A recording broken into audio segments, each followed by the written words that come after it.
So guys, magandang umaga. Nandito tayo sa sa dagat ulit. Medyo na nga yung tubig malalim na. Guys, nandito ako ngayon.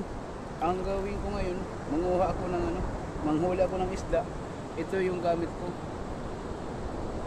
Balikan ko yung yung mga nakaraan kong episode na ganito ang gamit ko ng panghuhuli ng isda, guys. Kaya tara, samahan niyo ako manguha.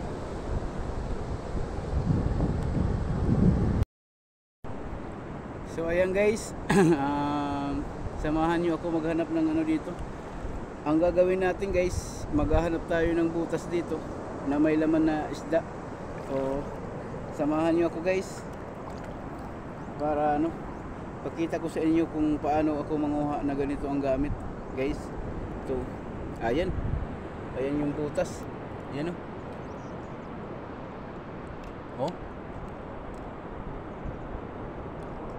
may laman guys. Simple lang simple lang yung gamit ko.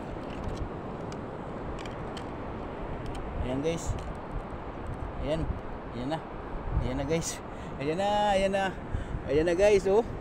Oh guys, di ba? Ang laki guys. Oh, ganito ang ko, ang diskarte ko guys. Malupitang diskarte. Oh, ayan nakahuli tayo. Ganito ang gamit ko, di ba? Simpleng lang.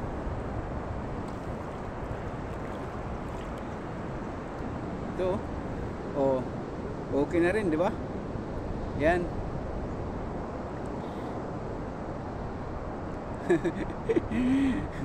Ganito lang ang ko, diskarte guys. Yung pangunguha ko.